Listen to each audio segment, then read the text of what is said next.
Salah satu perbuatan baik adalah mewakafkan sebagian harta yang paling dicintainya untuk kepentingan sosial selain zakat dan sedekah. Tentu saja, mewakafkan harta semisal tanah yang bisa dimanfaatkan untuk kepentingan publik merupakan perbuatan baik paling dicintai Allah yang termuat di dalam Al-Quran maupun hadis Nabi Muhammad SAW. Dasar kebaikan itu diketengahkan oleh Al-Quran maupun hadis dalam beberapa ayat dan hadis, di antaranya termuat dalam surah Al-Imran dan surah Al-Baqarah. Dalam surah Al-Imran ayat 60 disebutkan bahwa kamu sekali-kali tidak sampai kepada kebaikan yang sempurna sebelum kamu menafkahkan sebagian harta yang kamu cintai, dan apa saja yang kamu nafkahkan maka sesungguhnya Allah mengetahuinya. Firman di atas mengisyaratkan bahwa wakaf masuk di dalamnya, dan dalam ayat lain diperkuat, maksudnya dalam surah Al-Baqarah tersebut, bahwa wahai orang-orang yang beriman, infakkanlah sebagian dari hasil usahamu yang baik dari apa yang kamu keluarkan untuk alam bumi, dan janganlah kamu memilih yang buruk-buruk daripadanya untuk kemudian kamu infakkan, padahal kamu sendiri tidak mau mengambilnya kecuali dengan memincingkan mata atau enggan untuk memberikannya tersebut. Ketahuilah bahwa Allah Maha Kaya lagi Maha Terpuji.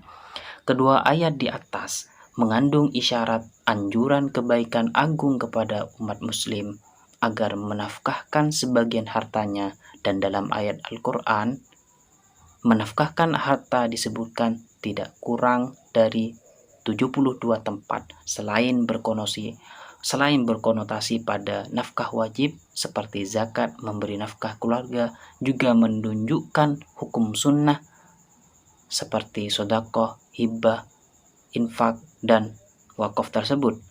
Hal tersebut menunjukkan meskipun tidak disebutkan secara tegas, Al-Quran hanya menyebut dalam artian umum. Oleh karena keumumannya tersebut, para fuqaha menjadikan ayat-ayat umum di atas sebagai dasar hukum wakaf dalam Islam. Oleh karena itu, wakaf masuk cakupan ayat-ayat tersebut. Al-Qurtubi misalnya, sebagaimana dikutip oleh Abdul Ghafur Ansari, mengartikan berbuatlah kebaikan atau berbuatlah baik sebagai suatu anjuran Allah bagi umat manusia untuk mengerjakan seluruh amalan kebaikan termasuk di dalamnya mewakafkan harta tersebut. Jadi kedua ayat tersebut merupakan ayat-ayat tentang pensyariatan ibadah wakaf. Nah, selain ayat-ayat dalam Al-Quran yang mengandung kebaikan agung yang paling dicintai Allah dalam bentuk wakaf, juga berdasarkan pada hadis Nabi Muhammad SAW, dan dalam hal ini berkaitan dengan sahabat Umar bin Khattab ketika bertanya kepada Nabi Muhammad tentang sebidang tanah di Khaybar.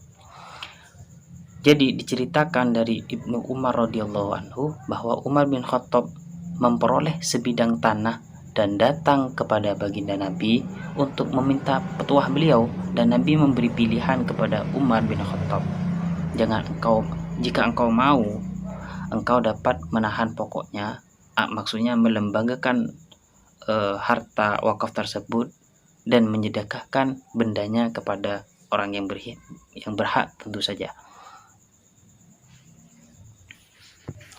Lalu Umar bin Khattab menyedekahkan tanah tersebut dengan ketentuan tidak boleh dijual, tidak boleh dihibahkan, atau tidak boleh diwariskan. Jadi tanah wakaf tersebut hanya untuk fakir miskin, orang-orang yang membutuhkan, birlian, semisal sabilillah, ibnu sabil, dan tamu. Dan tidak dilarang bagi orang yang menguasai atau mengurus tanah wakaf itu untuk makan dari hasilnya dengan cara baik, sepantasnya maksudnya, dan tidak makan secara berlebihan. Selain itu, terdapat pula hadis populer dikatakan bahwa apabila seseorang meninggal dunia, terputuslah semua amalnya kecuali 3 perkara. Pertama, sedekah, yang kedua ilmu yang bermanfaat, dan yang terakhir anak soleh solehah yang mendoakan kedua orang tuanya. Oleh karena itu, wakaf merupakan sarana ibadah yang selain mengandung muatan teologis, dalam arti akan mendapatkan pahala di akhirat kelak yang tidak akan pernah terputus. Semua amal ibadahnya kecuali tiga perkara tersebut juga bersifat sosiologis, adalah dapat menjadi sarana kepentingan publik, semisal pembangunan gedung pendidikan, makam umum, fasilitas umum, dan sebagainya. Jadi, uraian ayat-ayat dan hadis-hadis Nabi di atas yang berkaitan dengan wakaf, pada dasarnya kata wakaf sendiri berasal dari kata al-waqf. Akar katanya waqafah yakifu waqfan, yang berarti menahan atau menghentikan. Kata ini bersinonim dengan kata al-hub, jamaknya al-habbas. Nah, dari kata habasah yabisu, tahbisan, yang berarti sesuatu yang ditahan atau dihentikan. Maksudnya adalah ditahan pokoknya dan dimanfaatkan hasilnya di jalan Allah.